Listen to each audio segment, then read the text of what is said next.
भइहाल्यो हैन। त्यो बाहेक अर्को एउटा इक्विभ्यालेन्ट लेन्थ भन्ने टर्म पनि हुन्छ। त्यो इक्विभ्यालेन्ट लेन्थको डेफिनेसन हेरौँ एकचोटि है। अनि यो इक्विभ्यालेन्ट लेन्थको भ्याल्युजहरू कहाँबाट आउने रहेछ भन्ने कुरा नि अहिले देखिन्छ है। र सबैजनाले लेख है इक्विभ्यालेन्ट लेन्थ एलई अथवा एल इफेक्टिभले नि रिप्रेजेन्ट गर्छ है। एलईएफएफ दुईटैले रिप्रेजेन्ट गरेको हुन्छ इक्विभ्यालेन्ट लेन्थ। इक्विभ्यालेन्ट लेन्थ भनेको चाहिँ के हो अरे the distance between adjacent point of inflection is called equivalent length. INFLE CTION लेख्दा नि हुन्छ, एक्सआइओएन लेख्दा नि हुन्छ। हजुर च्याप्टरको नाम कोलम होला, डिजाइन अफ कोलम।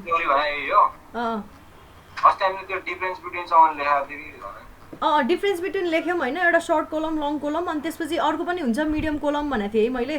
अनि त्यसपछि इक्विभ्यालेन्ट लेन्थ। अब अर्को टपिक इक्विभ्यालेन्ट लेन्थ भन्ने कुरा के रहेछ हेरौँ है। कुनै कोलम यसरी बेन्ड हुन्छ भने अब यसको एक्चुअल बेन्डिङ लेन्थ कस्तो हुन्छ त्यसलाई इक्विभ्यालेन्ट लेन्थ भन्यो है। इन्फ्लेक्सन भनेको के थियो, दुईटा बेन्ड हुने पोइन्ट बीचको जहाँनिर ठ्याक्क जेरो बेन्डिङ हुन्छ अथवा जेरो हुने पोइन्ट भनेको इन्फ्लेक्सन हो है। मैले पढाउँदाखेरि चाहिँ सियर फोर्स जेरो हुने पोइन्टलाई इन्फ्लेक्सन भनेको थिएँ है। तर एक्चुअली इन्फ्लेक्सन भनेको जहाँबाट चाहिँ के हुन्छ चेन्ज सुरु हुन्छ। काइन्ड अफ कन्ट्राफ्लेक्सर पनि इन्फ्लेक्सनै मानेर हुन्छ है विदेशी बुकहरूमा कुनै कुनैमा। जस्तै कि यस्तो भयो अरे होइन, डायग्राम हेऱ्यो अरे, जेसुकैको डायग्राम होस् यो पोइन्टबाट चाहिँ अब डिरेक्सन चेन्ज भएछ भने त्यो पोइन्टलाई चाहिँ के भन्यो इन्फ्लेक्सन भन्यो। त्यसलाई नै इक्विभ्यालेन्ट लेन्थ भनेको छ। यो इक्विभ्यालेन्ट लेन्थको फर्मुला मैले यहाँ लेखाएको छु डिफ्रेन्ट कन्डिसनको लागि। तर यो कसरी आउँछ भन्ने कुरा चाहिँ हेरौँ है। पोइन्ट अफ साह्रो न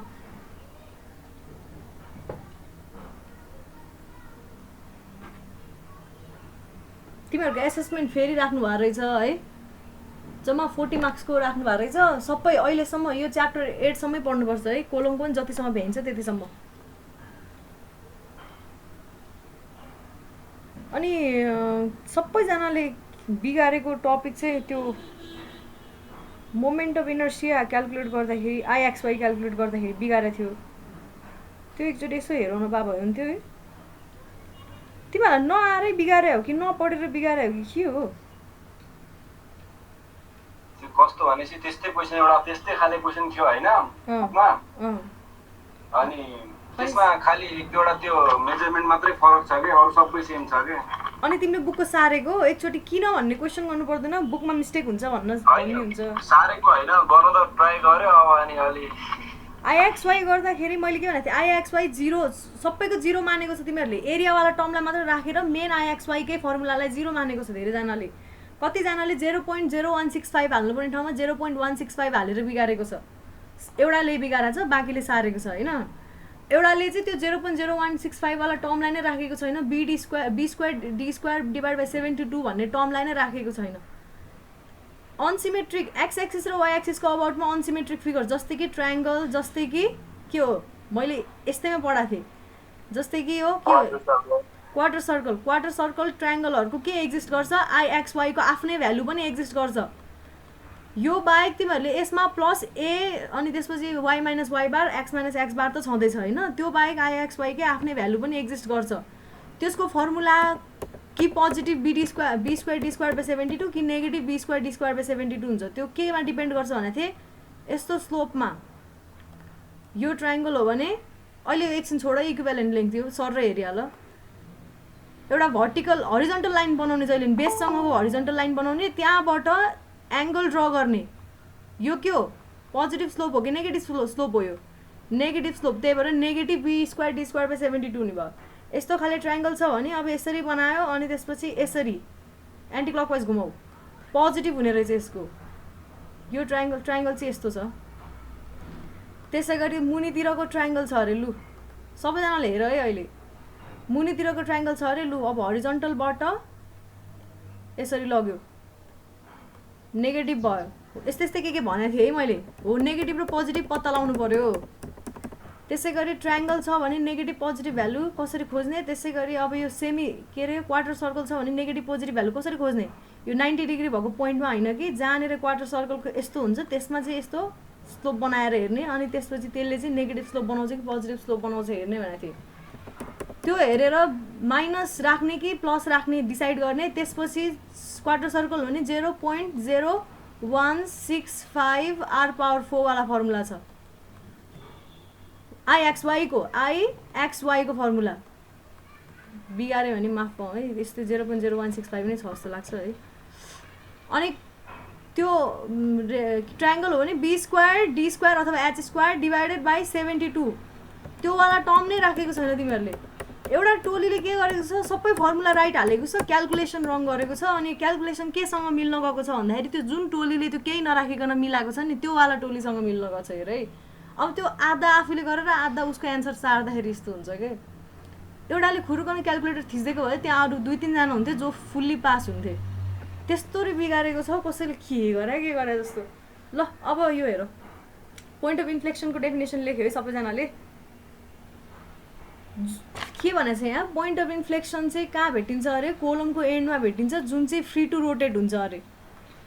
अब फ्री टु रोटेट त क्यान्टिलिभर कोलम हुनु पर्यो होइन, एउटा एन्ड फिक्स भयो होइन, अर्को एन्ड चाहिँ फ्री। बाँकी कोलममा त कि हिन्ज हुन्छ कि के हुन्छ कि फिक्स्ड हुनसक्छ भनिसके चाहिँ हिन्ज अथवा फिक्स्ड हुने पोइन्टमा चाहिँ के रहेछ पोइन्ट अफ इन्फ्लेक्सन भनेको चाहिँ, अथवा at every point where there is change of axis change हुन्छ अरे। लु यो एक्सिस हो भने यहाँबाट यहाँनिर यो पोइन्टमा एउटा एक्सिस चेन्ज भएको छ, अर्को यहाँनिर गएर एक्सिस चेन्ज भएको छ भने यो पोइन्टलाई पोइन्ट अफ इन्फ्लेक्सन र यो पोइन्टलाई पोइन्ट अफ इन्फ्लेक्सन भनियो है। हेर यहाँ पोइन्ट अफ इन्फ्लेक्सन हेर, तिमीहरू यति ढिला किन जोइन गर्छ हो, म त नबुझेको कुरा।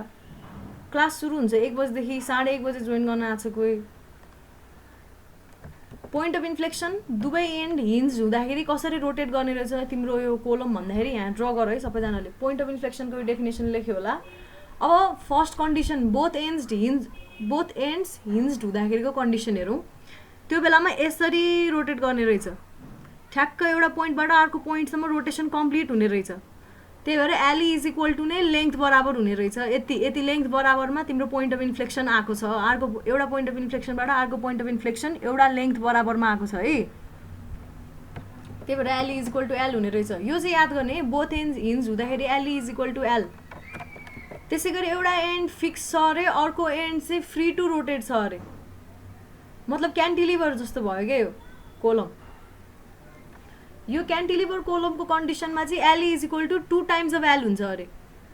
कसरी भन्दाखेरि हेर यहाँ पोइन्ट अफ इन्फ्लेक्सन कसरी जाँदो रहेछ भन्दाखेरि, एउटा पोइन्ट अफ इन्फ्लेक्सन भनेको एक्सिसबाट डेभिएट भएको पोइन्ट यो हो नि सबसे माथि, त्यहाँबाट यहाँ ठ्याक्क मिट गर्यो यहाँनिर। तर यसलाई कम्प्लिट यसको रोटेसन चाहिँ ठ्याक्कै डबलमा गएर हुने रहेछ। यस्तै खाले सेप चाहिँ एउटा डबलमा गएर कम्प्लिट हुने रहेछ। त्यही भएर L is equal to 2L बुझ्नको लागि हो यो फर्मुला, सिधै आउँछ है अहिले। 1 एन्ड फिक्स र अर्को एन्ड फ्री छ भने effective length is twice of the actual length. Both end hinge छ भने L is equal to L. याद गर है, यो चाहिने कुरा हो। यो जुन यो अगाडिको फ्याक्टर छ नि, यो 2 अनि यो 1, यसलाई केले नै रिप्रेजेन्ट गरेर हुन्छ है। L is equal to KL भनेर रिप्रेजेन्ट गरेर हुन्छ।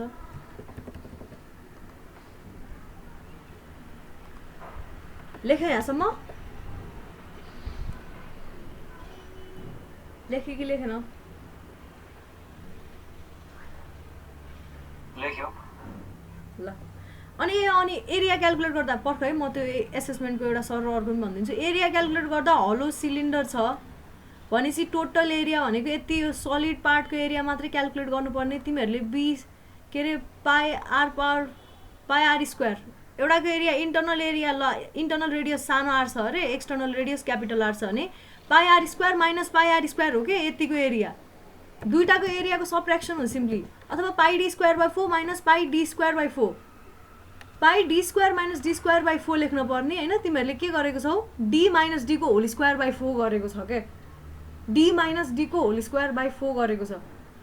यस्तो गर्नुपर्ने ठाउँमा त्यस्तो गरेको छ। एउटाले गरिसकेपछि सबैले त्यही सारेको छ। फेरि यो एरिया सबट्र्याक्ट गरेको हो गाइस, एरिया माइनस बाहिरी एरिया माइनस भित्री एरिया गरेर नेट त्यो सलिड पार्ट जति बाँकी रहन्छ, यति सलिड पार्ट बाँकी रहला त्यति सलिड पार्टको एरिया निकालेको हो। जेसुकै क्याल्कुलेट गर न लु। अब जस्तै कि रेक्ट्याङ्गुलर पनि हलो रेक्ट्याङ्गल छ अरे लु, जस्तै कि कल्भर्टहरू भयो होइन, यति पार्ट चाहिँ सलिड छ है, यो सलिड पार्ट भयो भनिसक्यो। यसको एरिया कसरी निकाल्छ भन्दाखेरि यो क्यापिटल बी भित्रको स्मल बी है विड्थ, अनि त्यसपछि यो बाहिरीको क्यापिटल डी भित्रको स्मल डी छ भने बी इन्टु डी भनेको बाहिरीको रेक्ट्याङ्गलको area minus small b into small d हुनु परेन। त्यस्तै गरी क्याल्कुलेट गर्नुपर्ने। यिनीहरूले सिधै B minus b into D minus d गरेको जस्तो गरेको छ, त्यस्तो मिस्टेक नगर है। ल अब अर्को सीमा हेर, one end fixed and the other end pin jointed। एउटा चाहिँ फिक्स छ अरे, अर्को चाहिँ पिन जोइन्टेड छ अरे। यस्तो खाले विभिन्न खाले कोलमहरू देखिन्छ है। स्पेसल्ली अब हाम्रो आरसिसी कोलम चाहिँ जहिले फिक्स्ड नै भइहाल्यो होइन, तर अब स्टिलको कोलमहरू हेर्ने हो भने चाहिँ यस्तो यस्तो स्टाइलको देख्न सकिन्छ क्या, पिन जोइन्टेड अथवा फिक्स्ड अथवा क्यान्टिलिभर पनि झन्डै झन्डै क्यान्टिलिभरै भन्न मिल्ने खाले कोलम पनि हुन्छन् है। ल पिन जोइन्टेड हो भने चाहिँ के हुने रहेछ, एलई इज इक्वल टु L/√2 हुने रहेछ है। एलई भनेको के हो, घुमेको पार्ट, यहाँबाट ठ्याक्कै यहीसम्म छेउसम्मै पुग्दैन, यहाँसम्म मात्रै पुगेर अनि यहाँ 0 हुन्छ है। अगाडिको ड्रइङमा पनि त्यस्तै हुनुपर्ने हो। ठ्याक्कै छेउसम्मै पुग्दैन है, कतै अलिकति माथितिरै 0 भइसक्छ, त्यो त थाहा छ नि। फिक्स्ड एन्डमै गएर 0 हुँदैन। यसको यहीँबाट स्टार्ट भयो घुम्न, यसको चाहिँ अलि परसम्म 0 रहिरहेको छ। एलई इज इक्वल टु L/√2 भयो यो। त्यसपछि अब डी नम्बरमा हेरौँ। डी नम्बरमा बोथ एन्ड्स फिक्स छ अरे भनेदेखिबाट यहाँ सिधा रहने भयो, सर्ट एन्ड माथिसम्म सिधा रहने भयो, त्यसपछि बल्ल घुम्न थाल्ने भयो गाइस। डायग्राम हेर है ध्यान दिएर, यहीँबाट स्टार्ट भएको छैन। पिन जोइन्टेड भएको भए चाहिँ यहीँबाट स्टार्ट भएर यसरी घुम्थ्यो होइन, पिन जोइन्टेड होइन यो, फरक छुट्टो है फिक्स्ड र पिनको। So LE is equal to L/2 हुने रहेछ। यहाँनिर यति ठ्याक्क टोटल लेन्थ एल हो भने, टोटल लेन्थ एल हो भने के हुने रहेछ, 1/4 यता घट्यो 1/4 यता घट्यो, बाँकी कति रह्यो ठ्याक्क आधामा मात्रै यसरी घुम्ने रहेछ। एलई इज इक्वल टु L/2, यो L/4 हुनु पर्यो होइन, सिमेट्रिक, यो पनि L/4 हुनु पर्यो। यति भागमा चाहिँ काहीँ केही डिफ्लेक्सन इन्फ्लेक्सन नआउने रहेछ। बोथ एन्ड्स फिक्स्ड हुँदाखेरि भयो।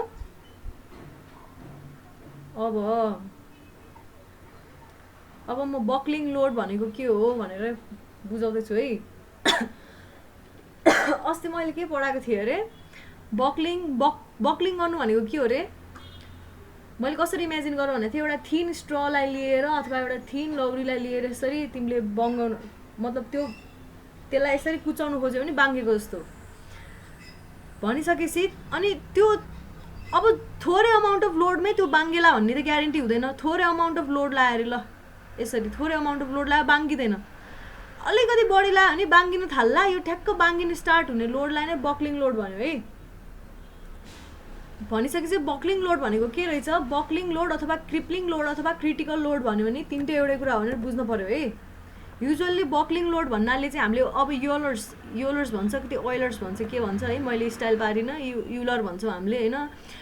युलर्स लोडलाई बक्लिङ लोड भन्छ, युलर मेथडबाट निकाल्नेलाई बक्लिङ लोड भन्छ भने ऱ्याङ्किन मेथडबाट युजुअली निकालेकोलाई चाहिँ क्रिप्लिङ लोड भन्छ। तर इन्टरचेन्जेबल टर्म्स हो है, यो दुइटै भनेको एउटै हो। कहिलेकाहीँ ऱ्याङ्किन्स मेथडबाट निकालेकोलाई क्रिप्लिङ भनेर हुन्छ, दुइटै एउटै टर्म हो।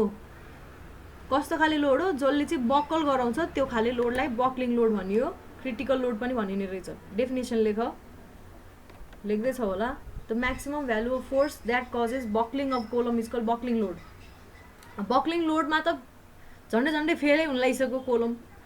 अब हाम्रो सेफ लोड भनेको जहिले के हुन्छ, जहिले पनि सेफ लोड भनेको चाहिँ यस्तो लोड हो जुन चाहिँ फेल हुनेवाला लोडलाई फ्याक्टर अफ सेफ्टीले डिभाइड गर्ने हो, अथवा म्याक्सिमम धान्न सक्ने लोडलाई फ्याक्टर अफ सेफ्टीले डिभाइड गरेपछि जहिले पनि सेफ लोड आउँछ है। यो नि याद गर्नु पर्यो, यो एकदम धेरै इम्पोर्टेन्ट पोइन्ट हो, यो जिन्दगीभरि काम लाग्ने कुरा हो। यो फ्याक्टर अफ सेफ्टी भनेर के हो? फ्याक्टर अफ सेफ्टी भनेको अगाडिको च्याप्टरमा पढाएको थिएँ मैले है। फ्याक्टर अफ सेफ्टी भनेको चाहिँ तिम्रो अब जस्तै कि बक्कल, यो कोलम बक्कल हुने लोड भनेको जस्तै कि ल माने मैले होइन, म एउटा घर बनाउँदैछु, इमेजिन गर है, म घर बनाउँदैछु अनि माथिपट्टिको ट्याङ्कीमा मैले कति लिटरको ट्याङ्की राख्ने सोचेर भने 5000 लिटरको ट्याङ्की राख्ने सोचेर 5000 लिटरको ट्याङ्की राख्दाखेरि त मेरो कोलम फेल हुन सक्ने सिचुएसन आउने रहेछ। 5000 लिटरको वेट है, 5000 लिटर भनिसकेपछि मैले अब एटलिस्ट ल यस्तो फेलै चाहिँ नहोस् होइन, एटलिस्ट सेफ लोडसम्म चाहिँ धानोस् भन्नको लागि के गर्छु मैले 5000 लिटर राख्यो भने त फेल हुने भयो। फेल नहोस्, फेलभन्दा मुनिपट्टि अलिकति सर्टेन भ्यालुसम्म मात्रै लोड आउन दिनको लागि मैले सर्टेन फ्याक्टरले डिभाइड गर्छु त्यो फेल हुने लोडलाई। यसको 3 ले डिभाइड गरौँला, 1.5 ले डिभाइड गरौँला, 1.75 ले डिभाइड गरौँला मटेरियल हेरेर। कन्क्रिट हो भने अब फ्याक्टर अफ सेफ्टी फरक हुन्छ, स्टिलको फ्याक्टर अफ सेफ्टी फरक हुन्छ मटेरियल हेरेर है, स्पेसिफिक पनि हुन्छ, लोड अनुसार फरक पनि हुन्छ, एउटा मटेरियल अनुसार फरक पनि हुन्छ। त्यसले डिभाइड गरेर मैले डिजाइन गरेँ अरे, मतलब त्यसको अर्थ के हो भन्दाखेरि अब भन त, अब भन न। कलमको स्ट्रेन्थ बढाइदियो भने कोलमको स्ट्रेन्थ बढाउन हो, यही हो के कुरा। कोलमको स्ट्रेन्थ चाहिँ तिमीले कसरी निकाल्छौ भन्दा फ्याक्टर अफ सेफ्टी राखेर निकाल्छौ क्या। जस्तै कि तिमीले 3 फ्याक्टर अफ सेफ्टी राख्यौ अरे होइन, त्यसको मतलब म्याक्सिमम आउन सक्ने तिम्रो कोलमको डायामिटर फिक्स छ। तिमीलाई 500 mm को डायामिटरको कोलम बनाउँदैछौ तिमी है, यो फिक्स भयो, यो यहाँभन्दा बढाउन नमिल्ने भयो अरे। ल 500 mm भन्दा बढाउन नमिल्ने भयो अरे, स्पेसको क्राइटेरिया अथवा हेर्दा घिनलाग्दो देखिएला ठुल्ठुलो धेरै भद्दा कोलम मन नपर्ला होइन। 500 mm को डायामिटरको कोलम राख्न पर्ने भयो, हाइट अफ स्टोरी पनि फिक्स हुने भयो, दुईटा तल्ला बिचको स्टोरी पनि फिक्स हुने भयो, 3000 mm भयो अरे। त्यो भनेको 3 मिटरको एक तल्ला भयो अरे होइन। भनेपछि हाइट पनि फिक्स छ, डायामिटर पनि फिक्स छ, भनेपछि हाम्रो कन्क्रिटको भोल्युम फिक्स हुने भयो। भित्र डन्डी कति हाल्ने भन्ने कुरा चाहिँ लोड कति आउँछ भन्ने कुराले डिटरमाइन गर्ने भयो। अब तिमी घर कसरी बनाउँदैछौ भन्दाखेरि ठिक्कको थोरै पैसाको लगानीको घर बनाउँदैछौ भने तिमी त्यहाँ धेरै, जस्तै कि तिमी घर बनाउँदैछौ भने स्कुल बनाउँदा खर्च हुने पैसा हाल्छौ त। स्कुल बनाउँदाखेरि त धेरै लोड आउँछ, स्टुडेन्ट्सहरू धेरै हुन्छन्, त्यहाँनिर लाइभ लोड बेन्च डेस्क सधैँभरि हुन्छ, घरमा पनि फर्निचर त हुन्छ होइन, तर जस बेन्च डेस्क धेरैवटा हुन्छ, स्टुडेन्ट्सको लाइभ लोड धेरै हुन्छ। त्यस्तो केसेसमा के हुन्छ भन्दाखेरि स्कुलको डिजाइन गर्न लागेको होइन, तिमी घरको डिजाइन गर्दैछौ भने तिम्रो अब त्यहाँ आउने लोड हेर्छौ, तिमी सबै आउने लोडलाई लिन्छौ अनि त्यसपछि त्यो लोडलाई डिजाइन गर्दाखेरि चाहिँ बढाएर लिन्छौ क्या। जस्तै कि त्यहाँ तिम्रो घरमा आउन सक्ने म्याक्सिमम लोड भनेको 500 कति भन्नु ल 1000 किलो न्युटन रे है, 1000 किलो न्युटन लोड चाहिँ आउन सक्छ अरे। सुन है, यहाँ सबैजनाले सुन है, 1000 किलो न्युटन लोड आउन सक्छ अरे घरमा। तिम्रो 1000 किलो न्युटन लोडकै लागि डिजाइन गर्यो भने त 1000 किलो न्युटन लोड त आउन सक्छ नि त।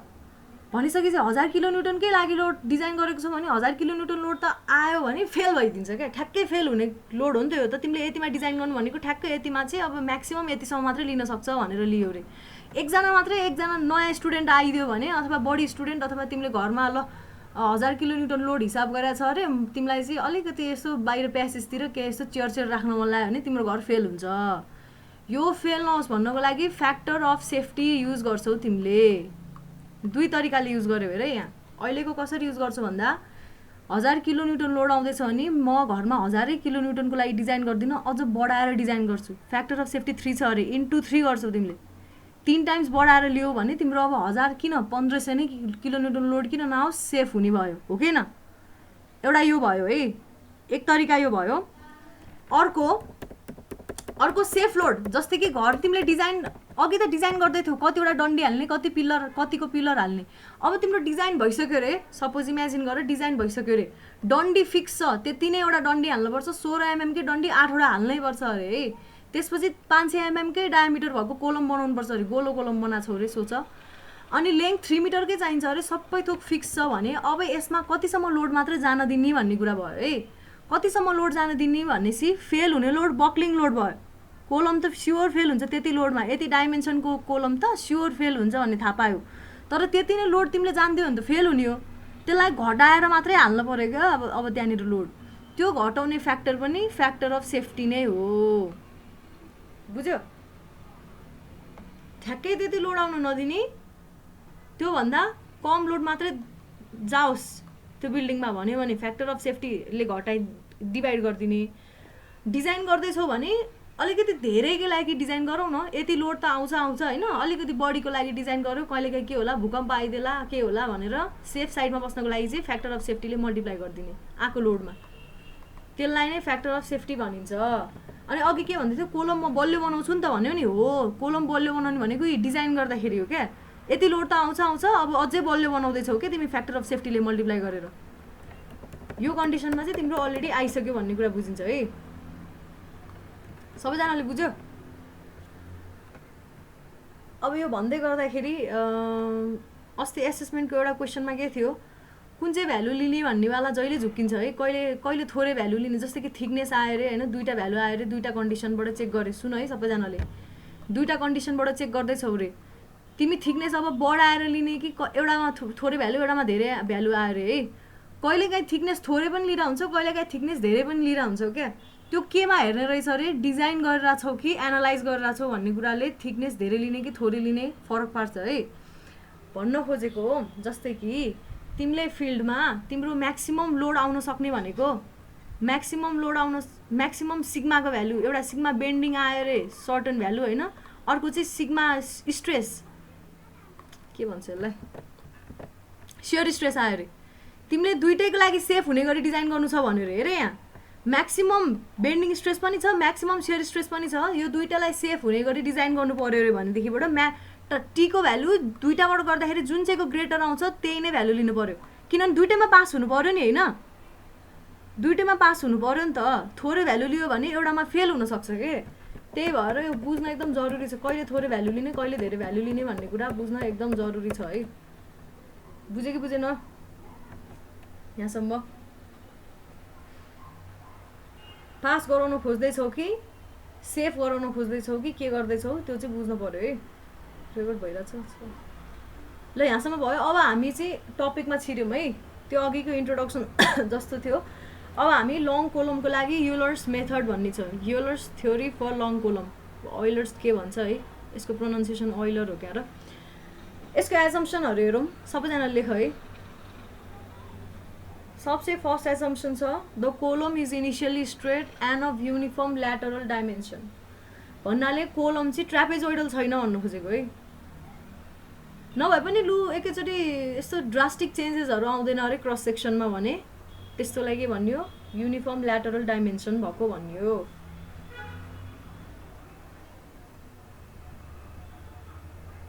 सेम ल्याटरल डाइमेन्सन भयो। अर्को के भनेको छ, मैम पछाडी 1 मिनेट जान्न, बत्ती गएको थिए कि मैम होस्टलमा नै बत्ती जान्छ तर ए ल लेख यो सकियो मैम। ए ल त्यसपछि यही हो, सिधै यही हो। ए ल अब हामी Euler's theory for long column पढ्दैछौँ है। कस्तो अप्ठ्यारो भयो कि प्रोनाउन्सिएसन राइट गर्नु कि रङ गर्नु जसरी। एजम्पसन्स छ column is initially straight and of uniform lateral dimension. अर्को छ compressive load is exactly axial and passes through the centroid of the column section. यो मैले अस्ति नै डिस्कस गरेको थिएँ, इक्सेन्ट्रिक लोडिङ र एक्जियल लोडिङ भनेको के हो, फरक छुट्टा थियो नि। जुन चाहिँ ठ्याक्कै सेन्ट्रोइडबाट क्रस सेक्सन, जस्तै कि यो कोलम हो भने होइन, कोलमको अब यस्तो यो कोलम है, यो इमेजिन दिस इज कोलम, यो कोलमको क्रस सेक्सनको ठ्याक्कै सेन्ट्रोइडबाट पास हुन्छ भने त्यसलाई एक्जियल लोडिङ भनियो। सेन्ट्रोइडबाट पास हुँदैन, अलिकति दायाँ बायाँ लोड डेभिएसन हुन साथै त्यसलाई चाहिँ इक्सेन्ट्रिक लोडिङ भनिन्छ है। अर्को एजम्पसन यो भयो। थर्ड एजम्पसन सबैभन्दा कमन एजम्पसन, स्ट्रेन्थ अफ मटेरियलमा जहाँ पनि यो एजम्पसन हाल्नु मिल्छ, त्यो भनेको perfectly homogeneous and isotropic. Fourth एजम्पसनमा के छ, pin joints are frictionless and fixed ends are perfectly rigid. Pin जोइन्टमा फ्रिक्सनलेस किन मान्नु पर्यो, त्यहाँ त रोटेट हुन पाउँछ नि त, पिन जोइन्ट भनेको रोटेट हुन पाउने ठाउँ हो नि त होइन, अनि रोटेट हुन पाउने ठाउँमा फ्रिक्सन भयो भने एनर्जी लस हुन्छ, त्यो एनर्जी लसलाई कन्सिडर गर्नु नपरोस्, हिसाब गरेर राख्नु नपरोस् भन्नको लागि पिन जोइन्टलाई फ्रिक्सनलेस मानेको। फिक्स एन्डमा पर्फेक्टली रिजिड मान्न किन जरुरी छ, पर्फेक्टली रिजिड भएन भने त्यहाँनिर घुम्न सक्छ, जस्तै कि पिन जोइन्टमा घुम्न पाउँछ भने फिक्स एन्डमा घुम्न पाएन नि त, नपाउनु पर्ने हो, कहिलेकाहीँ घुम्न सक्छ, रिजिड मानेन भने पर्फेक्टली, त्यो नहोस् भन्नको लागि पर्फेक्टली रिजिड मान्नु पर्यो। त्यसपछि weight of the column itself is neglected. Self weight of column हामीले अहिलेसम्म जति पनि पढ्यौँ, बिम पढ्यौँ, वेट कोलम पढ्यौँ होइन, प्रायः जस्तोमा हामीले बिमको सेल्फ वेटलाई लिएको छैनौँ, कोलमको सेल्फ वेटलाई लिएको छैनौँ। कुनै कुनै न्युमेरिकलमा बिमको सेल्फ वेटलाई पनि कन्सिडर गर्नुपर्ने हुनसक्छ, त्यो केसमा के गर्ने, युडिएल मान्ने है, बिमको सेल्फ वेटलाई पनि, उसको आफ्नो वेटलाई युडिएल मान्ने। त्यसपछि अर्को के भनेको छ, यो थ्योरी चाहिँ लङ कोलमको लागि हो। हेर टपिकमै लङ कोलम छ, त्यही भएर लङ कोलम कसरी फेल हुन्छ, बक्लिङले फेल हुन्छ। त्यही भएर हामीले के मान्नु पर्यो, युलर्स थ्योरी लाउँदैछौँ अथवा यो थ्योरीबाट हामीले फर्मुला निकाल्दैछौँ भने त्यो चाहिँ लङ कोलमलाई मात्रै भ्यालिड हुन्छ भनेर मान्नु पर्यो, कि त हाम्रो जुन कोलम छ त्यो बक्कल मात्रै गर्छ भनेर मान्नु पर्यो है। त्यसपछि limit of proportionality is not exceeded, यो त सबैभन्दा इम्पोर्टेन्ट एजम्सन पनि हो, तर साथसाथै सबैभन्दा बकवास एजम्सन पनि हो है। प्रोपोर्सनालिटी लिमिट भन्दा त वे बियोन्डसम्म वेट फेल नहुने सिचुएसन आउँछ नि। हामीले त अलरेडी डायग्राम देखिसकेका छौँ नि होइन, स्ट्रेट लाइन हुन्छ अनि यस्तो कर्भ आएर कहाँ मुनि गएर मात्रै यहाँदेखिबाट मात्रै फेल हुन्छ, प्लास्टिक हिन्ज फर्म होला यतातिरदेखिबाट, तर हामीले चाहिँ यहाँसम्मलाई मात्रै डिजाइन गरिरहेको छौँ अहिले। एकदम अनइकोनोमिकल डिजाइन आउँछ क्या, त्यही भएर पछि पढिन्छ डिटेलमा। ल एजम्सन यो भयो। अब युलर्सको फर्मुला चाहिँ के रहेछ भन्दाखेरि, ल हेर एकछिन म्याम सार्न दिनु न। साह्रो साह्रो भन न, भन्यो भने म बुझ्छु।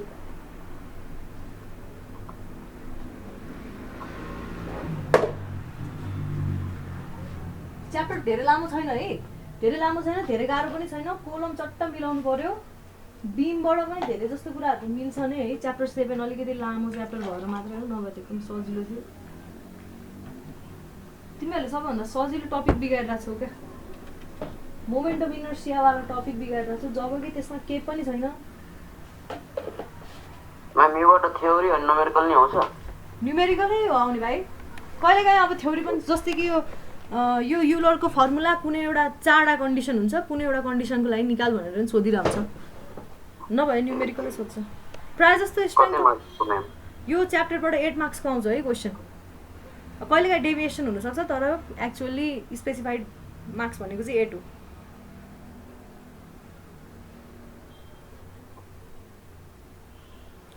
ल यो फर्मुला चाहिँ के को लागि युज हुन्छ अरे, युलरको फर्मुला क्रिटिकल लोड क्यालकुलेट गर्नलाई। कोलम लङ कोलम छ भने क्रिटिकल लोड भनेको कस्तो लोड हो, त्यो लोडभन्दा उता चाहिँ फेल हुन्छ अब भन्नेवाला लोड नै क्रिटिकल लोड हो। क्रिटिकल लोड क्यालकुलेट गर्नलाई युलरको फर्मुला युज हुन्छ। मैले के भने, यो लोडभन्दा बढी लोड आयो भने फेल हुन्छ, योभन्दा बढी आउन दिनु भएन, डिजाइन गर्दाखेरि योभन्दा बढी लोड आउने गरी डिजाइन गर्नु भएन है।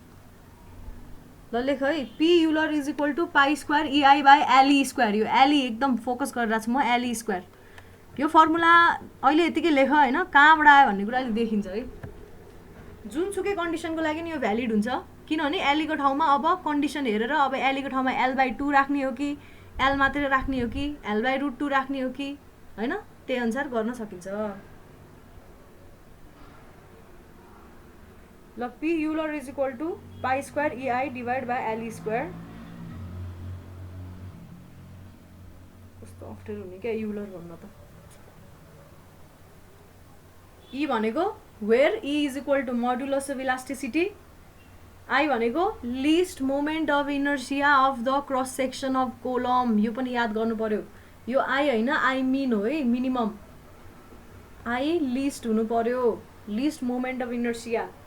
अब लिस्ट मोमेन्ट जस्तै कि मोमेन्ट अफ इनर्सिया, अब अर्को एकदम इम्पोर्टेन्ट कुरा भन्दैछु है, जस्तै कि मोमेन्ट अफ इनर्सिया यो त सिमेट्रिक फिगर भयो हैन, अनसिमेट्रिक फिगर बनाएर ल मैले यस्तो खाले यस्तो जे पाए त्यो फिगर बनाएर यस्तो खाले जे पाए त्यो पनि कोलम हुँदैन है। ल ट्रायंगुलर कोलम बनाएर लु, ट्रायंगुलर कोलममा हैन मोमेन्ट अफ इनर्सिया त एक्सिसै वाइज फरक हुन्छ नि गाइज, हो कि न? थाहा छ नि हामीलाई, एउटा एक्सिसमा एउटा हुन्छ, अर्को एक्सिसमा अर्को हुन्छ। मोमेन्ट अफ इनर्सिया त लु सिमेट्रिकै फिगर छ अरे, लु है तेरि के हो यस्तो सिमेट्रिकै फिगर छ भने यो एक्सिसको अबाउटमा मोमेन्ट अफ इनर्सिया एक थरी आउँछ, यसरी यति रोटेट गर्दाखेरि मोमेन्ट अफ इनर्सिया अर्कै आउँछ, यसरी रोटेट गर्दा मोमेन्ट अफ इनर्सिया अर्कै आउँछ, यसरी रोटेट गर्दा अर्कै आउँछ, फरक फरक आउँछ, थाहा छ है। कुनै पोइन्टमा मोमेन्ट अफ इनर्सिया 0 पनि हुनसक्छ, कुनै पोइन्टमा नेगेटिभ पनि हुनसक्छ, कुनै पोइन्टमा पोजिटिभ पनि हुनसक्ला, नेगेटिभ त हुँदैन पोजिटिभै हुन्छ है। आई एक्स अथवा आई वाई निकाल्ने हो भनिसकेपछि मोमेन्ट अफ इनर्सिया फरक फरक हुन्छ। हामी यो कुन पोइन्टको मोमेन्ट अफ इनर्सिया हेर्ने त, अब कुनै थीटा डिग्रीमा रोटेट गरेर नहेर्ने कि सिधा के गर्ने, एक्स एक्सिस कि त वाई एक्सिसको मध्ये दुईटा मध्येमा एउटा मिनिमम चाहिँ लिन्छौँ है जहिले नि, बुझ्यो? जस्तै कि ट्रायंगलै छ भने पनि यसको पनि एक्स एक्सिस अथवा वाई एक्सिसको अबाउटको मोमेन्ट अफ इनर्सिया हेर्छौँ, यसको लिस्ट मोमेन्ट अफ इनर्सिया अरू कुनै हुनसक्छ है, अन्त कतै अरू कुनै एङ्गलमा इन्क्लाइन्ड हुनसक्छ नि त होइन, अरू कुनै एङ्गलमा इन्क्लाइन्ड हुनसक्छ कि सक्दैन। हामीले त आई म्याक्स र आई मिन निकालेको छ नि, तर एक्स र वाई एक्सिसको युजली हेरेर हुन्छ, युजली सेक्सन पनि सिमेट्रिक सेक्सन दिइरहेको हुन्छ है। अनसिमेट्रिक सेक्सन दियो भने list moment of inertia I Max र आई मिन निकाल्न पर्ने हुनसक्छ। आई म्याक्स र मिन निकाल्न आउँछ नि हामीलाई होइन, आई म्याक्स र आई मिन। सिमेट्रिक सेक्सन छ भने पो आई म्याक्स आई मिन भने कि, अथवा एउटा मात्रै सेक्सन छ भने पो आई म्याक्स भने कि यतातिरको, आई मिन भने कि यतातिरको हुन्छ। एउटा मात्रै सेक्सन छ भने, नभए त कम्बाइन्ड खाली फिगरमा त आई म्याक्स आई मिन त फरक भइदिन्छ नि।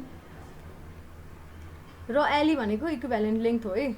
अब यो एप्लिकेसन कहाँनिर अप्लाई हुने रहेछ भन्दाखेरि हामीले यो क्रिटिकल लोड निकालेर कम्प्रेसिभ कतिसम्म स्ट्रेस आउन दिने त भन्ने कुरा पनि हिसाब गर्न सक्ने रहेछौँ है। भन्नाले जस्तै कि क्रिटिकल लोड यसले धान्न सक्ने यति भयो, हाम्रो क्रिटिकल लोड यति भयो होइन, कम्प्रेसिभ अलावेबल स्ट्रेस यति भयो।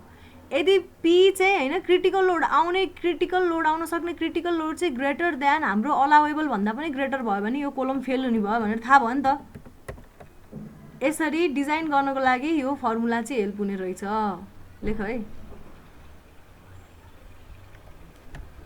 एप्लिकेसन लेख। अलावेबल यति छ, आउने यति भयो, यो त स्ट्रेस हो, स्ट्रेस इन्टु एरिया गऱ्यो भने लोड आयो होइन। अलावेबल लोड यति भयो, म्याक्सिमम आउने भनेको यति भयो, यो आउने लोड चाहिँ ग्रेटर देन अलावेबल भयो भने फेल हुने भयो है। त्यसपछि अब यो गर्दाखेरि हामीले अब यो जुन यो फर्मुला छ नि, यो P Euler is equal to pi square EI by L square, यो फर्मुला डिराइभ गर्दाखेरि साइन कन्भेन्सन फलो गर्नुपर्ने हुन्छ। साइन कन्भेन्सन छ यस्तो, कन्भेक्स भन्नाले यो मेन जुन यो ओरिजिनल एक्सिस छ नि, ओरिजिनल पोजिसनबाट यसरी घुम्यो भने ओरिजिनल पोजिसनबाट हेर्ने, आँखा त्यतातिर राख, यहाँ आँखा राख्यो होइन, यहाँ आँखा राखेर घुमिसकेपछिको कुरा हेर त। घुमिसकेपछिको कुरा चाहिँ कन्भेक्स फेस देखाउँछ कि कन्केभ फेस देखाउँछ भन्ने कुरा हेर्ने। कन्भेक्स फेस देखायो भने त्यसलाई पोजिटिभ मान्ने, ओरिजिनलबाट घुमेको फेस हेर्ने, ओरिजिनल पोजिसनबाट घुमेको फेस हेर्ने होइन। त्यो घुमेको फेस चाहिँ अब कन्केभ छ भने चाहिँ नेगेटिभ मान्ने, अथवा यतातिर जाला, यहाँबाट यतातिर हेर्नु पऱ्यो, यहाँबाट यतातिर हेर्नु पऱ्यो। यसरी घुम्यो भने नेगेटिभ मान्ने, यसरी घुम्यो भने पोजिटिभ मान्ने। ल यसरी पनि त घुम्न सक्यो भने पोजिटिभै भयो, आँखा यहाँ राख्ने अनि त्यसपछि हेर्ने।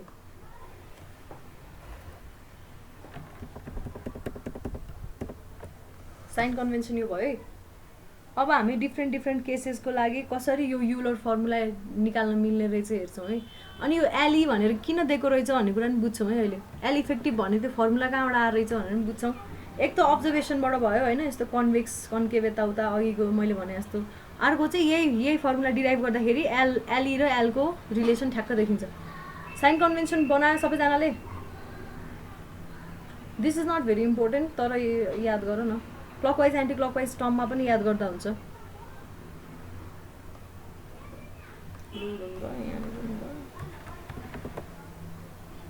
बनाए है यहाँसम्म। स्टुडेन्ट पनि कति थोरै जान हो।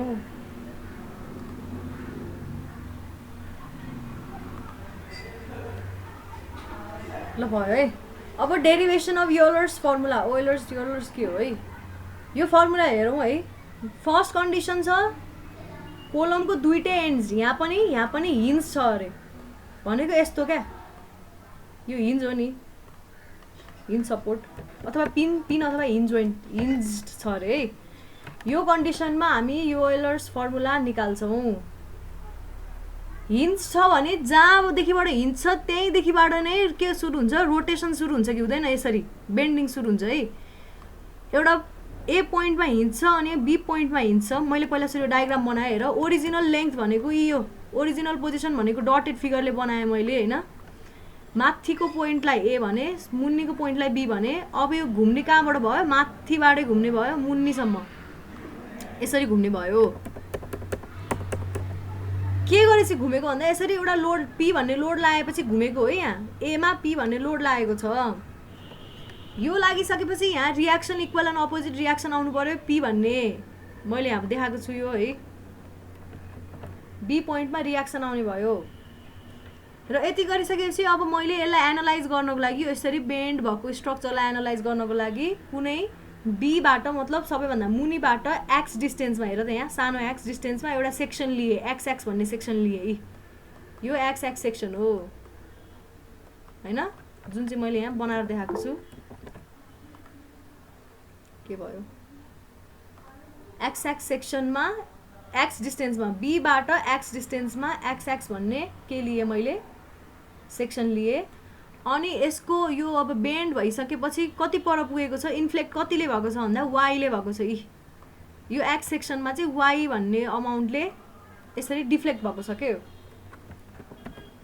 यो डायग्राम भयो लेख्न पर्दाखेरि consider a long column of length L hinged at both ends A and B. Consider a section XX at distance X from the end B. Let Y be the lateral displacement. यति Y लाई के भन्यो lateral displacement भन्यो भनिसकेपछि अब bending moment यो पोइन्टमा हामीले त यो पोइन्टलाई एनालाइज गर्दैछौँ है यो पोइन्टमा बेन्डिङ मोमेन्ट हेरौँ है अब तिमीलाई अलरेडी थाहा छ यस्तो यो के हो कन्केभ भयो कि कन्भेक्स भयो यो म्याम यो एक्स एक्सिसमा हैन के र वाई के हो बुझ्नै पाएन खोइ कता छ के एक्स एक्सिसमा के काहीँ पनि छैन त यो वाई भनेको यति डिस्टेन्स हो के मैले यतिलाई देखाएको हो वाईले के हैन भाइ यो यसरी एरोले देखाएको हो त्यो ओरिजिनल पोर्सनबाट हैन ओरिजिनलबाट डिफ्लेक्ट भएको ल्याटरल डिस्प्लेसमेन्ट कति भयो भन्ने कुरा चाहिँ वाईले जनाउँछ के जुनसुकै पोइन्टमा जस्तै कि बी पोइन्टमा हेर्ने भने वाई 0 भयो ए पोइन्टमा हेर्ने भने वाई 0 भयो यहाँनिर वाईको भ्यालु सर्टेन होला यहाँ वाईको भ्यालु सर्टेन होला यहाँ वाईको भ्यालु अलिकति अझै बढी होला यहाँ वाईको भ्यालु अलिकति कम होला यस्तो यो भनेको वाई भयो के यसलाई वाई भेरिएबलले इन्डिकेट गरेको है यो के हैन नि यो एरो हो यो ल है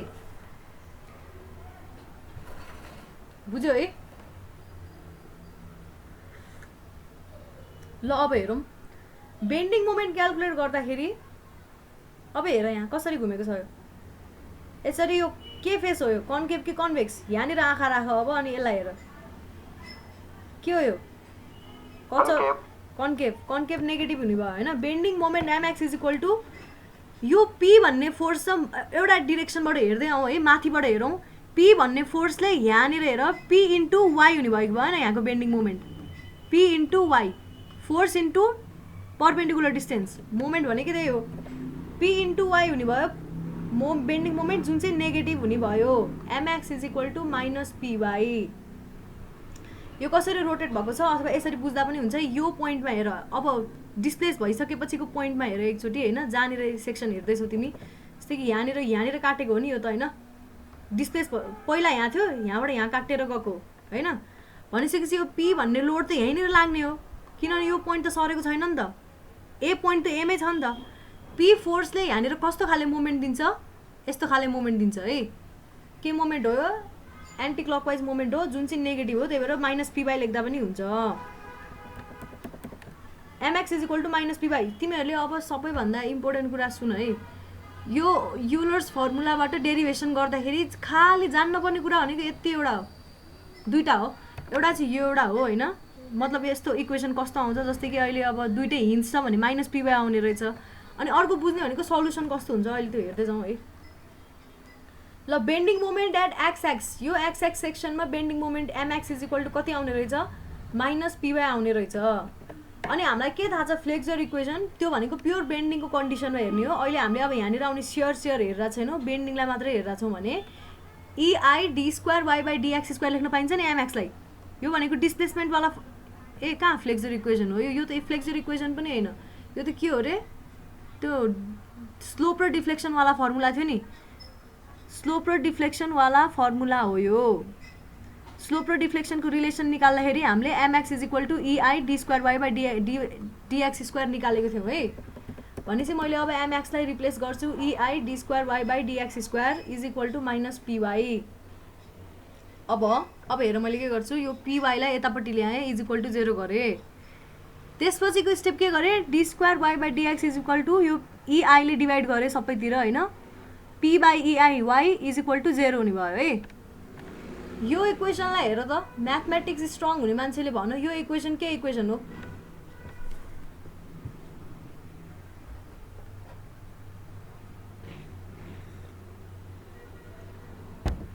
होमोजिनियस इक्वेसन हो नि यो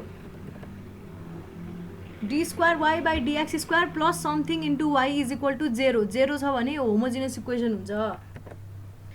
अब पी बाई इआईलाई मैले ल्याम्डा स्क्वायरले रिप्लेस गरेँ रे अथवा root under P by EI is equal to lambda राखेँ भने के लेख्न पाएँ मैले D square Y by dx square plus lambda square Y is equal to 0 लेख्न पाएँ नि मैले होइन। यहाँसम्म कसैलाई के आपत्ति छ? This is 0। कसैले के नबुझेको छ भने सोध है। mx is equal to minus P by MX को ठाउँमा EI D square Y by dx square त्यसपछि माइनस पीवाईलाई यतापट्टि ल्याएँ प्लस पीवाई त्यसपछि इआईले डिभाइड गरेँ सबैतिर d square Y by dx square plus P by EI Y is equal to 0 P by इआईले मैले ल्याम्डा स्क्वायरले रिप्लेस गरिदिएँ। त्यति गरिसकेपछि यस्तो खाले फर्ममा इक्वेसन आयो। यो रिप्लेस नगर्दा पनि हुन्छ है कुनै कुनै बुकमा यो नगरेको यो स्टेप अननेसेसरी भनेर मान्दा नि हुन्छ तर गर्दा नि हुन्छ नगर्दा नि हुन्छ। यो equation homogeneous differential equation of second order भयो। यसको सल्युसन भनेको कस्तो फर्ममा हुन्छ D square Y by dx square plus something into Y is equal to 0 वालाको के हुन्छ त्यसको सल्युसन लु हेर यहाँ छ this is a homogeneous differential equation of second order and its solution is यो म्याथमेटिक्समा पढेको है हामीले सेकेन्ड सेम कि थर्ड सेममा पढेको हो यो y is equal to c1 cos lambda x plus c2 sin lambda X हुने रहेछ है। y इज इक्वल टु यहाँ ल्याम्डा स्क्वायर थियो नि यो ल्याम्डा स्क्वायरको एउटा पावर आउने रहेछ है lambda x plus c2 sin lambda x. Lambda भनेको root under P by EI हो मैले रिप्लेस गरेँ y is equal to c1 cos root under P by EI x. अहिले रिप्लेस गर्दा नि हुन्छ नगर्दा नि हुन्छ यो स्टेप गर्दा नि हुन्छ नगर्दा नि हुन्छ। अहिले यहाँसम्म सबैले बुझेको छ कि छैन? कसैले केही नबुझेको छ यहाँसम्म? वाउ वाउ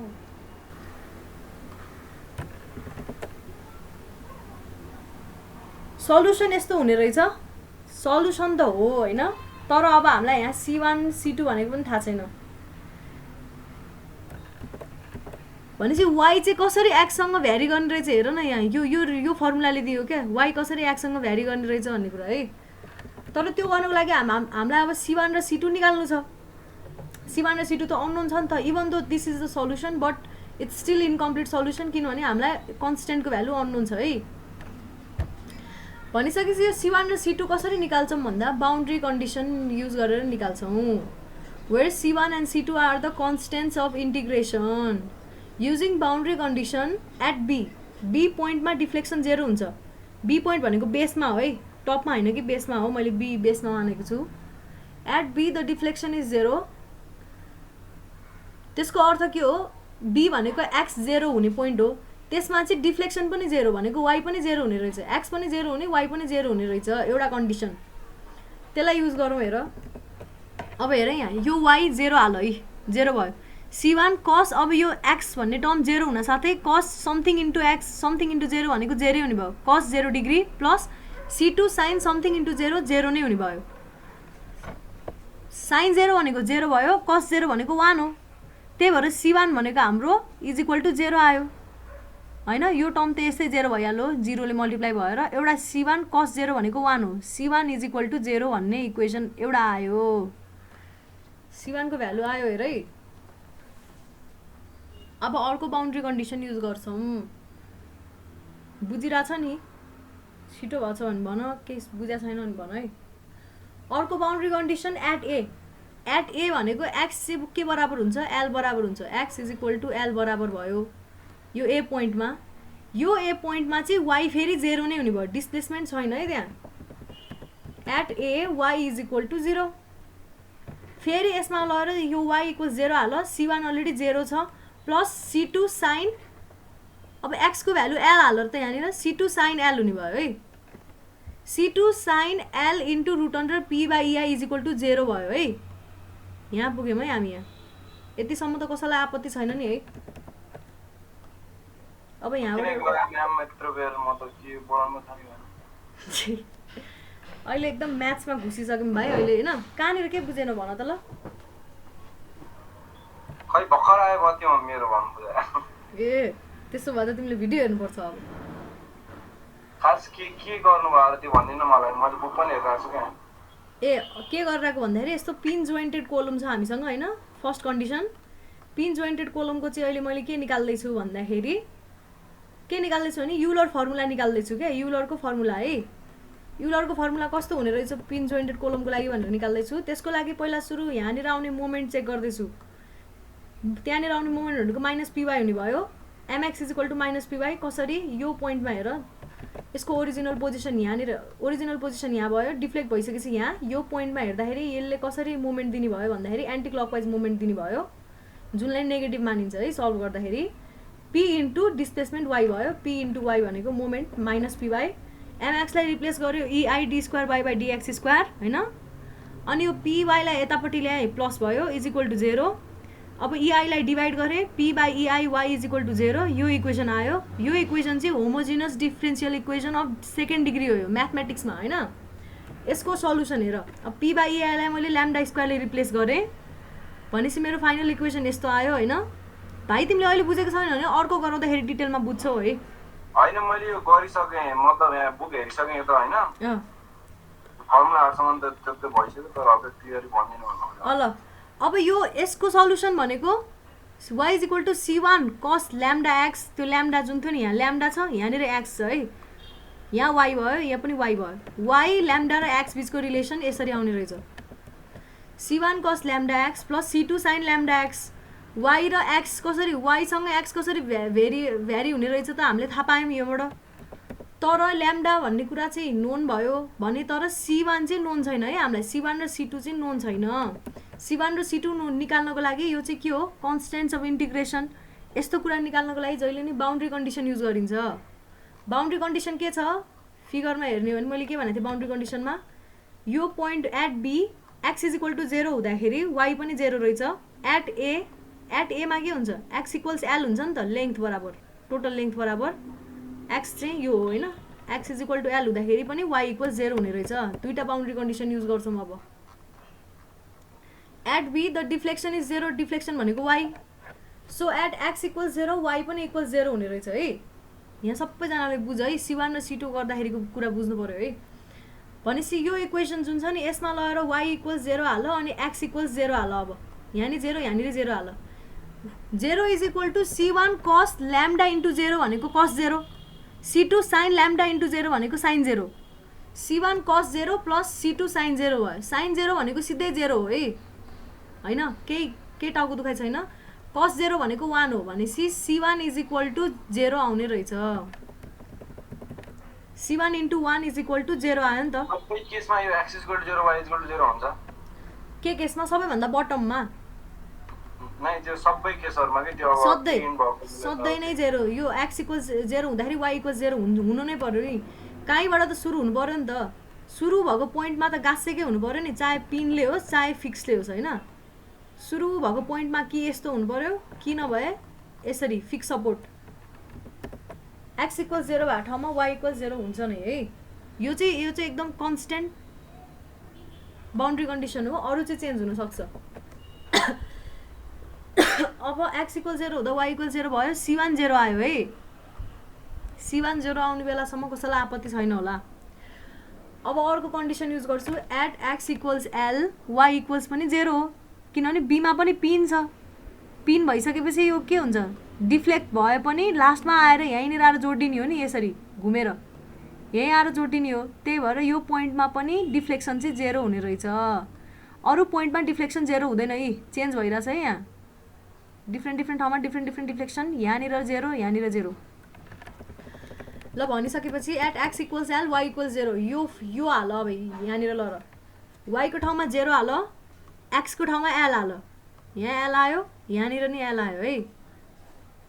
c1 त अलरेडी 0 छ नि त, त्यही भएर यो टर्म नै 0 भयो। यति टर्म बाँकी रह्यो है। c2 sine root under p by ei into l is equal to 0 हुने रहेछ। हेर त यहाँ c2 sine l dot root under p by ei is equal to 0 हुने रहेछ। अब हेर यहाँ तिमीले अब यो साइन भन्ने टर्म, यो जुन साइनको टर्म छ नि यति सबै टर्म, यो टर्मलाई सर्लक्क यहाँ लग्यो भने c2 के हुन्छ, C2 के हुन्छ भन त? 0 आउनु C2 पनि हेर्दाखेरि 0 देखिरहेछ कि छैन यहाँनिर हेर त? यो टर्मलाई उता लगेर डिभाइड गरिदिने भने C2 पनि 0 देखिरहेछ कि छैन? तर C2 पनि 0 मान, C1 पनि 0 मान, अनि यो इक्वेसनमा आएर हेर त, y is equal to C1 into छ, यो C1 भनेपछि यो पनि 0 भयो, यो टर्म पनि 0 रे। लु भनिसकेपछि y इक्वल्स 0 त ट्रु हो त, यो फ्याक्ट हो। यो इज दिस अ फ्याक्ट? सधैँभरि y 0 हुन्छ त? हेर त यहाँ अभियसली डिफ्लेक्ट भइरहेछ भनिसकेपछि C1 लाई त 0 मान्नै पर्यो, बाध्यता हाम्रो। C1 त 0 आउँछ है, C1 लाई 0 नमान्ने कुरा हुँदैन, जिद्दी गर्न पाइएन, किनभने C1 into 1 is equal to 0 छ क्या। 1 इज नट इक्वल 0 भइसकेपछि C1 इक्वल्स 0 हुनै पर्यो नि। C1 इन्टु 1 इक्वल 0 आयो नि हाम्रो, होइन? यो हेर्दाखेरि C1 इन्टु 1 इक्वल 0 आउँदाखेरि 1 इज नट इक्वल 0 भइसकेपछि C1 0 हुनै पर्यो। तर हामीसँग यहाँ अलरेडी दुईवटा टर्म छ। मल्टिप्लिकेसनको कुरा इन्ट्रेस्टिङ के छ भन्दाखेरि एउटा मात्रै टर्म 0 भयो भने पनि ओभरअल टर्म 0 हुन्छ है। हेर यहाँनिर C2 छ एउटा टर्म, अर्को छ साइनवाला टर्म। हेर यहाँ यो दुईवटा टर्मलाई मल्टिप्लाई गर्यो भने 0 आउँछ। कि C2 0 हुनु पर्यो कि साइनवाला टर्म 0 हुनु पर्यो, दुईटै 0 भयो भने फेरि इन्डिटर्मिनेट टर्म हो। हामीले अरू बेलामा चाहिँ C2 लाई 0 मान्न पाउँथ्यो भने अब C2 लाई 0 मान्न पाउँदैनौँ भनिसकेपछि C2 क्यान नट बी 0। यसपछि मैले लेखेको कुरा हेर है, यति लेखिसकेपछि since C1 is already equals to 0, C2 can not be 0 because if both C1 and C2 are 0 the column will not bend at all। C1 पनि 0 C2 पनि 0 भइसकेपछि y त झैले 0 हुने भयो। यो त भ्यालिड कुरा होइन, कोलम त बेन्ड हुन्छ लोड लगाएपछि। त्यही भएर यो C2 0 मान्न मिलेन, हामी यो टर्मलाई चाहिँ 0 मान्नु पर्ने भयो क्या। अब त्यो हेन्स के रहेछ हाम्रो भन्दाखेरि sine L into root under P by EI is equal to चाहिँ 0 रहेछ क्या। अब हाम्रो सल्युसनतिर आउँदैछौँ है। हामीलाई त के चाहिएको छ? P को फर्मुला चाहिएको छ नि इन टर्म्स अफ E अनि I, अनि त्यसपछि अब X होला अथवा के होला है, lambda sine L root under P by EI चाहिँ 0 रहेछ। अब सिधै साइन 0 मात्रै 0 हो त? यो 0 लाई केले रिप्लेस गर्न पायो? साइन 0 ले पनि रिप्लेस गर्न पायो, साइन पाईले पनि रिप्लेस गर्न पायो, साइन 2 पाईले पनि रिप्लेस गर्न पायो, त्यसै गरी डट डट डट जति कतिवटा मल्टिपल अफ साइनले रिप्लेस गर्न पाएको पायो नि 0 लाई, होइन त? 0 लाई साइन 0 भनेको मात्र 0 होइन, साइन पाई भनेको पनि 0, साइन 2 पाई भनेको पनि 0, साइन 3 पाई भनेको पनि 0, सबै थोक भनेको 0। त्यही भएर यतिले रिप्लेस गर्ने हो भने L dot root under P by EI is equal to 0, pi, 2 pi, 3 pi, जुन पनि हुनसक्छ, 4 पाई, 5 पाई, 6 पाई, 7 पाई, जुन पनि हुन सक्ने रहेछ है भ्यालु। फाइनल्ली यस्तो कुरा आयो। यहाँसम्म सबैले बुझेको छ?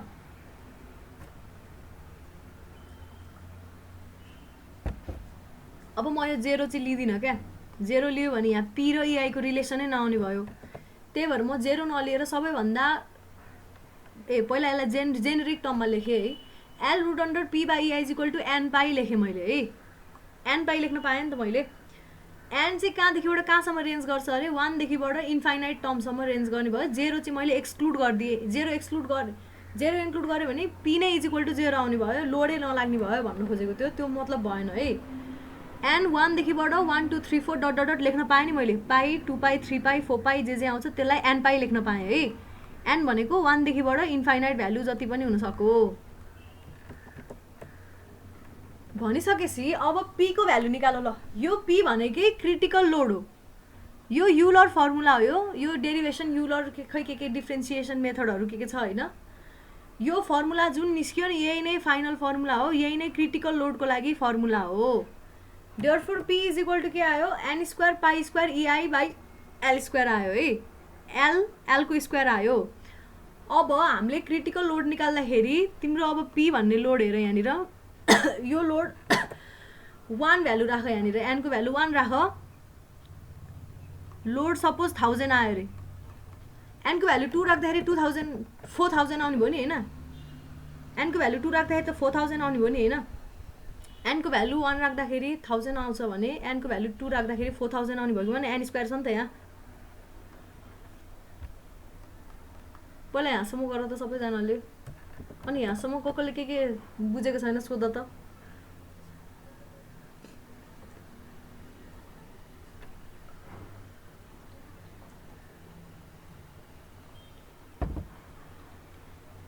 बुझिरहेछ सबैजनाले?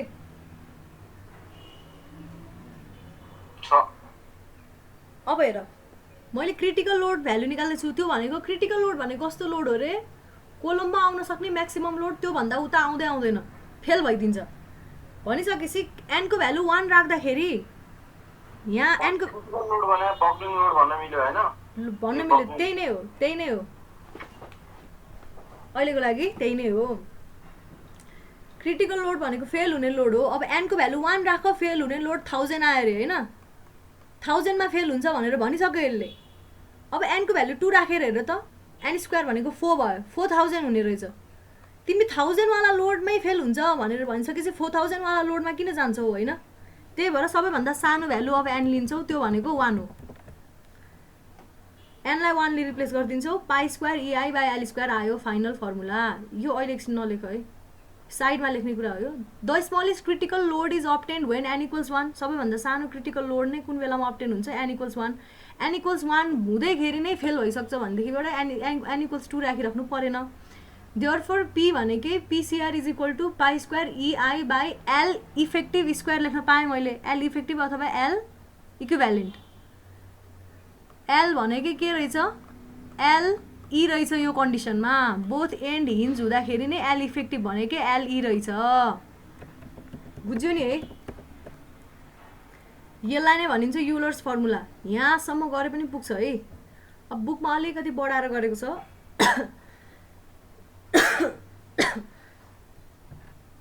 This is known as Euler's formula, यति लेख है, यो पार्ट नलेख अहिले।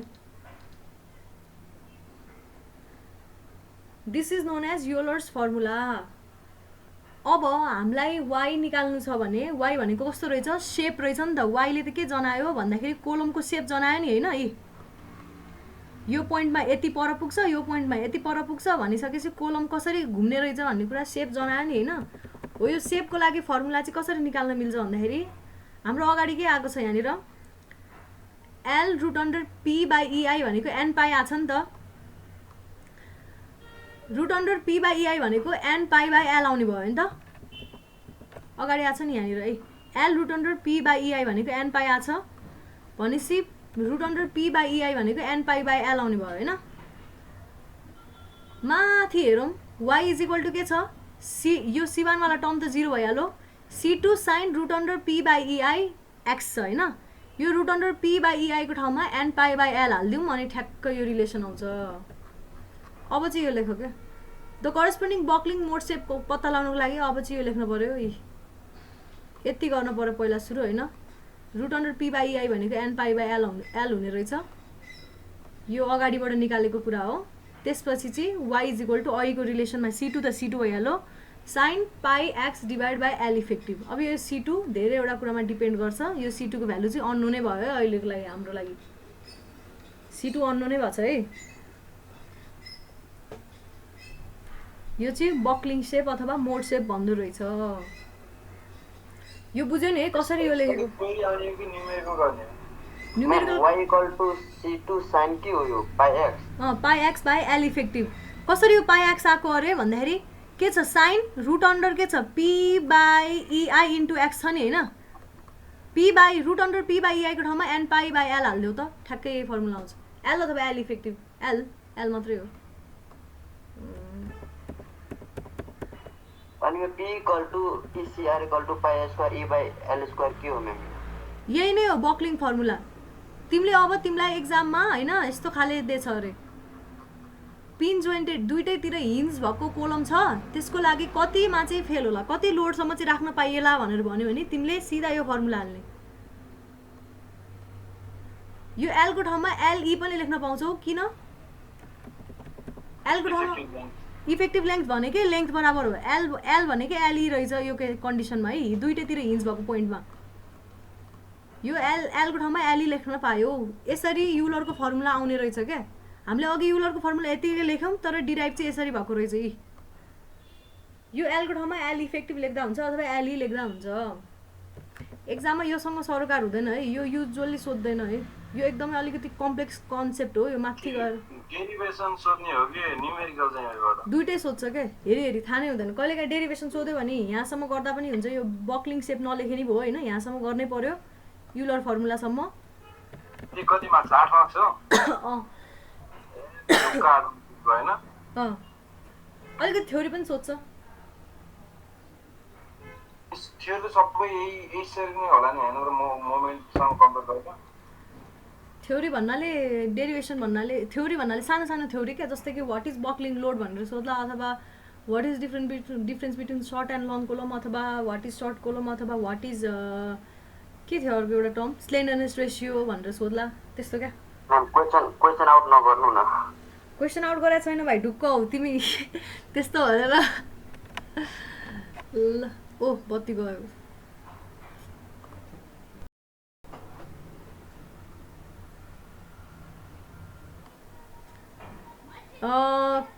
यहाँसम्म भयो है केस 1 सक्यो हाम्रो केस 1 सक्यो अब हामी हेर्छौँ केस 2 केस 2 मा के छ when one end is fixed and the other end is free छ है अर्को एन्ड फ्री भइसकेपछि यो कोलम चाहिँ मजाले यसरी डिफ्लेक्ट हुने भयो ल यो लेख सबैजनाले when one end is fixed and the other end is free second condition है डायग्राम बनाऊ पहिला डटेड लाइन बनाऊ यो भनेको ओरिजिनल पोजिसन त्यसपछि यहाँ बेसमा फिक्स छ है त्यसपछि यसरी घुमेको छ मैम जम्मा 6 जना त छौ हामी अहिले सबको लाइन गएको छ के भ्यालीमा बर्बाद भयो त हौ पज गर्नु पर्यो नि त है त्यसो भए हामी सबजना डाटामा छौ कि त्यहाँ